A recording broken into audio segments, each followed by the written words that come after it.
I'm here with our attacking mid, Victor Claudel and Ale Lopez. With that midfield three guys, thanks for joining us. We're basically going to break down some of the things you've done this season and then looking into the game tonight against NC Fusion's U23 squad. So looking at the game tonight, Victor, for you, how do you try to impose your game in that number 10 role tonight?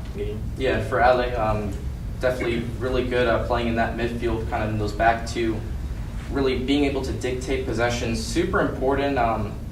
What's kind of the mindset going into a game when you're playing that midfield? What's your main objective to get the win? Guys, looking at the run that you guys had in the regular season, what do you think was really key to getting those goals on the board, lengthening leads, and getting into a 7-game unbeaten run? Yeah. And now individually looking at you, Andres, 5 games played, 5 goals, 1 assist. You're essentially the points leader, the goal-scoring leader as well, a catalyst playing up front, but you've done it a lot kind of receiving as a target man. You're great at creating space. I mean, what do you think's been so great about your game fitting into this TBU squad?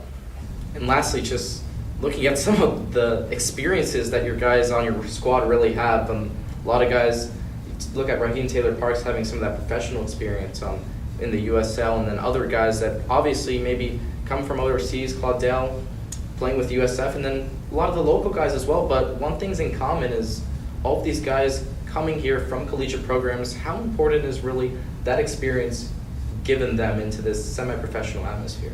Yeah, I think the experience of being a part of a USL2 club and league is really important for these guys. Now, we talked about some of the goals we have from the get-go. Now let's look 2 years, 3 years, 4 years. What are we thinking for some of the longer-term goals overall, holistically, for this program and TBU? Now, don't mean to dwell on the Claremont game, but much like Florida Premier FC, a lot of mystery heading into the game with the fact that they had a couple rain delays that really delayed their season. Tough to scope that out.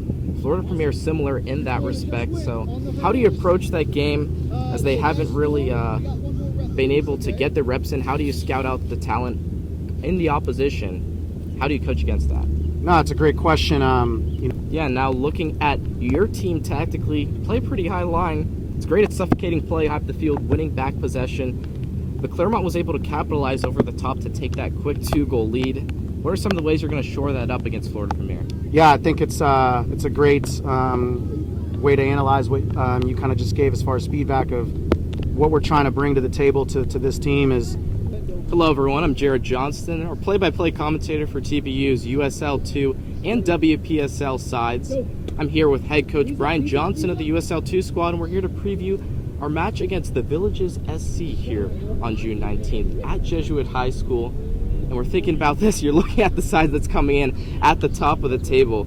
6 games played, 5 wins, 1 draw. They're unbeaten halfway through the season. They won the Southeast Division in 2019. They played against the Rowdies at Out Lane. They got a lot of accolades. I could go on and on. So with that, what's so special looking at this Villages squad? And defensively, they're very organized, and they don't give up a lot.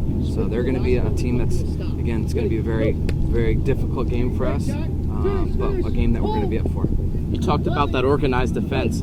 5 clean sheets, 6 games played, only conceded 1 goal all season. How do you try to break that down and see that out with your offense? Yeah, now looking back at a couple of your last results, I think FC Miami City, a game we covered on June 2nd, late goal given up, a tough one to get at a 2-2 draw. And then, of course, Weston going up 2-0 for another tie. So you want to get the lead, of course, as anyone would. But what's the mentality when your side goes ahead, especially when you're vying for such crucial points against this side that could strike back at any instance?